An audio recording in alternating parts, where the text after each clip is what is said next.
Nous avons, comme vous le savez tous, suivi il y a quelques jours une déclaration du président béninois, M. Talon. Je voudrais de façon tout à fait respectueuse dire notre part de vérité sur des faits qui sont par ailleurs vérifiables. Je laisserai bien sûr libre nos compatriotes nigériens, mais également les Béninois, chacun en ce qui le concerne, de se faire son opinion et d'en tirer conséquemment les leçons. Parce que nous estimons pour notre part, et nous en sommes convaincus, que c'est une nouvelle et importante page qui s'ouvre, une page de l'histoire de notre pays, mais également de notre continent. Mesdames et messieurs, il y a deux points pour lesquels il était important que nous nous entretenions ce matin. D'abord, le pipeline, c'est-à-dire, si on simplifie, le tuyau qui ramène le pétrole nigérien de Koulélé à Sémé, de sa conception à sa naissance. Ce pipe a été, disons, les dispositions réglementaires ont été prises pour encadrer sa conception jusqu'à sa naissance. Il y a plus d'une dizaine d'accords signés. J'en ai ici quelques-uns que je mettrai à la disposition de la presse si elle le désire, pour que aucun incident, ni aucune occasion, ni prétexte n'empêche que l'objectif pour lequel il a été créé puisse se réaliser le moment venu. Je dis bien plus d'une dizaine d'accords. Mais tous ces accords ont été violés par les autorités béninoises. Je vais vous en lire un seul passage. Il y a eu un accord, bien sûr un accord bilatéral entre le Béninois et nous, un accord bilatéral entre l'État chinois et le Bénin, et même un accord tripartite. Je vous lis juste un passage de l'accord du gouvernement hôte, c'est-à-dire le Bénin, qu'il a signé en 2019, le 5 août, précisément, qui dit ceci. L'État béninois ne modifiera, n'annulera, ne résiliera, ne déclarera invalide ou inopposable, ni ne cherchera à éviter ou à limiter d'une manière, d'une autre manière, c'est bien précisé, les effets du présent accord, de tout autre document de projet ou document de financement sans le consentement écrit préalable de la société de projet Bénin. C'est pour dire que, en réalité, ce pays a rédigé de ses propres mains des dispositions qui ne lui permettent, en tous les cas de figure, de prendre la décision qu'il est en train de prendre, c'est-à-dire empêcher que le brut nigérien puisse couler, aller sur la mer et présenter sur le marché international. C'est très grave. C'est une violation d'engagement. Nous avons ici, évidemment, si vous souhaitez les consulter, tous ces documents, en gros, vous aurez les pages avec les articles qui lient ce pays. Vous en avez entre eux et l'État chinois à travers la société d'État Il ne s'agit pas des privés chinois, c'est une société appartenant à l'État chinois. Vous avez dû suivre effectivement il y a quelques jours quand un lanceur d'alerte a dit que nous avons approché les Béninois pour négocier l'exportation de ce brut par l'acceptation de l'ouverture de notre frontière. Nous l'avons bien sûr démenti en renvoyant dos à dos les Chinois et les Béninois d'abord, mais également en spécifiant que le Niger, qui a toujours respecté ses engagements, s'en tiendra strictement à ces dispositions. Il y a un deuxième point qui concerne bien sûr maintenant la sécurité au niveau de notre frontière. Là-dessus, je pense que il ne viendra à l'esprit d'aucun Nigérien d'accepter que l'insécurité vienne se propager sur notre terre.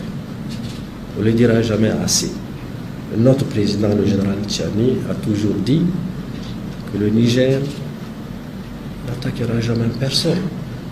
Nous sommes connus pour notre ouverture d'esprit, pour notre hospitalité, pour notre culture de la paix, pour la préservation de nos valeurs culturelles et religieuses. Personne n'a jamais entendu dire que le Niger a agressé un autre pays. Mais le Niger s'est toujours donné les moyens de se défendre dignement. Et il vous souviendra que cette position développée par la plus haute autorité béninoise, en réalité, n'est pas nouvelle. Lorsque, en l'absence d'aucune base juridique,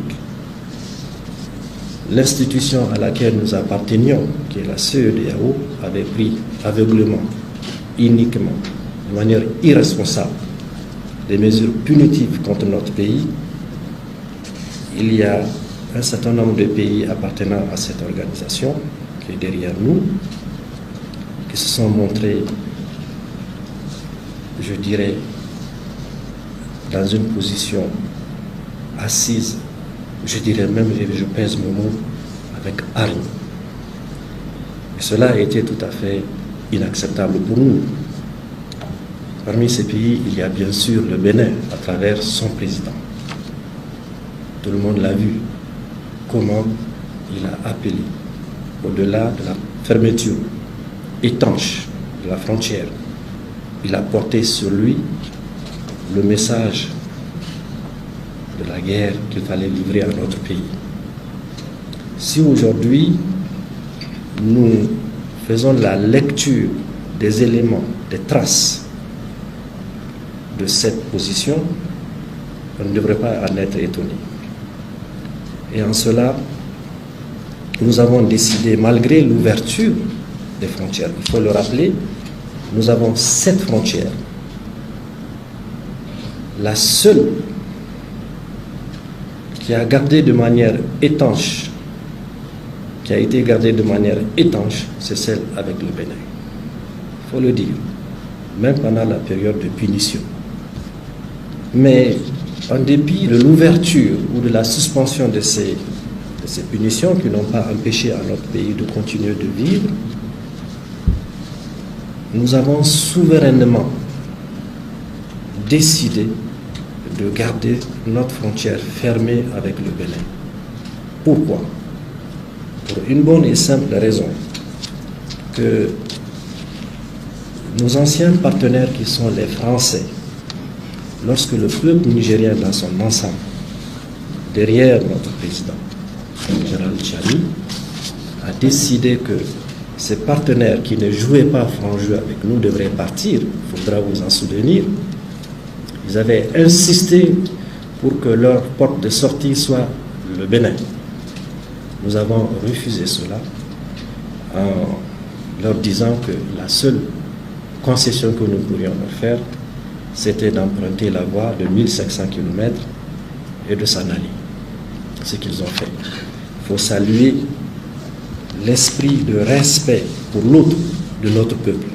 Aucun incident n'a eu lieu pendant le désengagement des troupes françaises de notre territoire. Il y a eu une réunion au plus haut niveau où le chef de l'État a ordonné que toutes les populations le long du trajet soient sensibilisées de manière à laisser passer ces troupes avec leurs bagages ou qu'ils quittent nos territoires. Mais il ne faut pas se tromper. Ils ont fait 1500 km, mais ils sont revenus là où ils voulaient, de là où ils voulaient sortir la première fois, c'est-à-dire sur le territoire de la République du Bénin. Même si, dans la déclaration qu'on a tous suivie, le président béninois a dit que ce serait ridicule qu'on pense que le Bénin amasse ses troupes avec l'appui d'autres éléments pour envahir le Niger, il ne viendra jamais dans l'esprit d'aucun Nigérien de croire que le Bénin viendrait envahir le Niger. Jamais. Et on ne l'a jamais dit d'ailleurs. Parce que nous avons dit que sur le territoire de la République du Bénin, il y a des bases, y compris certaines d'entre elles, où on entraîne des terroristes qui doivent venir déstabiliser notre pays. Voilà pour des raisons de sécurité simples, les raisons pour lesquelles nous avons décidé de garder cette frontière fermée, malgré les liens historiques et millénaires que nous avons avec le peuple béninois, qui lui-même, nous savons, qui n'est pas d'avis avec certaines des positions de leur autorité. La carte où se trouvent ces bases, exactement, il y en a 5, dont une où il y a des entraînements pour venir déstabiliser. Ils le font d'ailleurs à l'extrême ouest du pays. Ces bases de déstabilisation connues et documentées dans les localités de Tourou, Kandi, Borga, Parc de W, Madekali, pour ne citer que ça. Donc ce n'est pas une vue de l'esprit, c'est une vue réelle sur la base d'éléments documentés. Voilà la raison pour laquelle notre pays a dit, pour l'instant, nous gardons fermée cette frontière jusqu'à ce que le Bénin décide de traiter de cette question essentielle. Pour revenir à la question du paille, comme vous le savez, toutes les règles internationales disent que vous ne pouvez pas empêcher un pays de l'interland, c'est-à-dire un pays qui n'a pas accès à la mer, d'avoir cet accès. C'est une chose sur laquelle nous pensons que c'est aux Béninois de regarder cette situation, de l'analyser et, comme je l'ai dit un peu plus haut, d'en tirer les leçons. Sur la question également des céréales, vous avez dû suivre pour dire que des productions céréalières sont destinées au Niger sous la forme de fraude. D'abord, le Niger n'a jamais demandé que ces céréales produites au Bénin, et donc concernant le revenu des Béninois,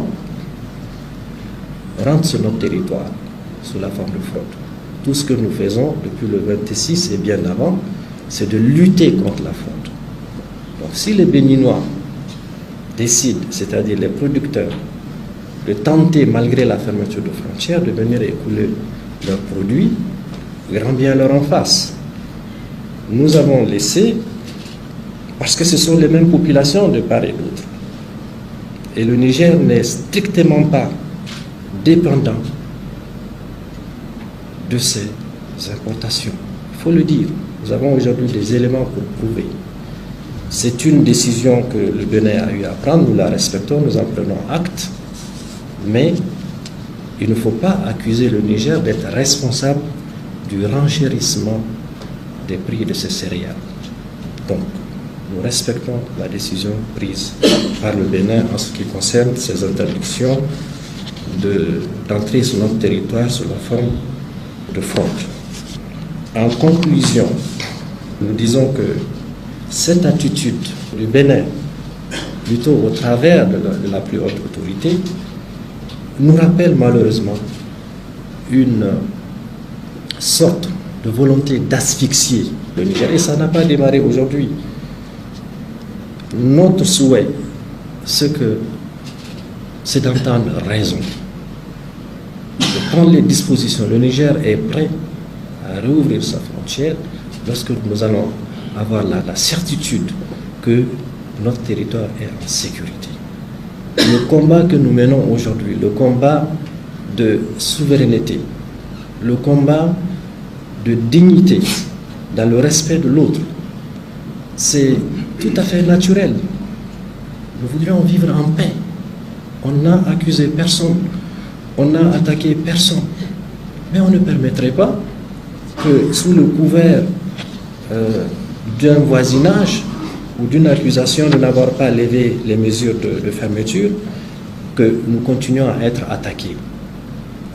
Ça, c'est une décision que notre gouvernement, le Conseil national pour la sauvegarde de la patrie, pour notre peuple, une décision que nous prenons pour notre propre sécurité. C'est ça.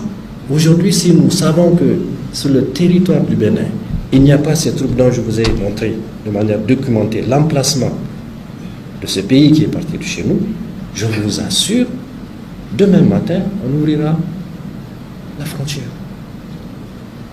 Et pour le reste, nous allons tous, vous allez être témoins de la suite. Je voudrais réitérer ici la volonté du Niger de protéger ses relations avec la Chine. La Chine est un grand partenaire, un pays ami.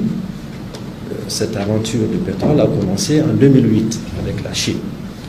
Notre devoir, c'est de protéger justement ces relations qui sont en tout cas des relations que nous voudrions voir départies de tout doute. Et là-dessus, je pense qu'il leur revient évidemment de faire en sorte que cette question soit très rapidement résolue. Et puis, n'oubliez pas que le Bénin tire profit de ce brut.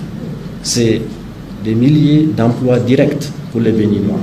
C'est des revenus fiscaux pour les Béninois. Même si aujourd'hui, mine de rien, on tente de dire qu'il n'y a rien, il n'y a aucun impact. Vous savez, le président Talon, il a pris une décision, il est souverain dans son pays. Mais le pétrole, là, en question, n'appartient pas uniquement au Niger. Il ne faut pas oublier que nous avons un partenaire qui détient la plus grande partie. Mais même son propre pays tirera profit de ça. C'est ce que j'ai expliqué. Il y a des revenus fiscaux, il y a du travail pour les Béninois. Je ne pense pas qu'on va en rester là. Pour l'instant, le Niger, qui a toujours respecté ses engagements, respectera ses engagements.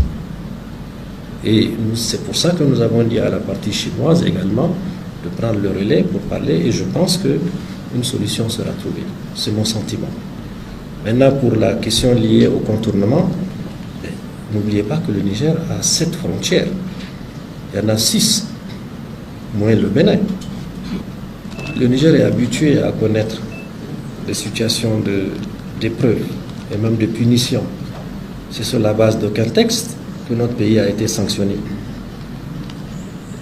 Et le Niger a observé jusqu'à ce que les porteurs de ces décisions iniques, inhumaines et irresponsables reprennent la décision de dire qu'ils revenaient là-dessus. Je ne voudrais pas m'étendre sur les questions politiques, mais vous ne pourrez jamais séparer deux peuples comme celui du Bénin et du Niger.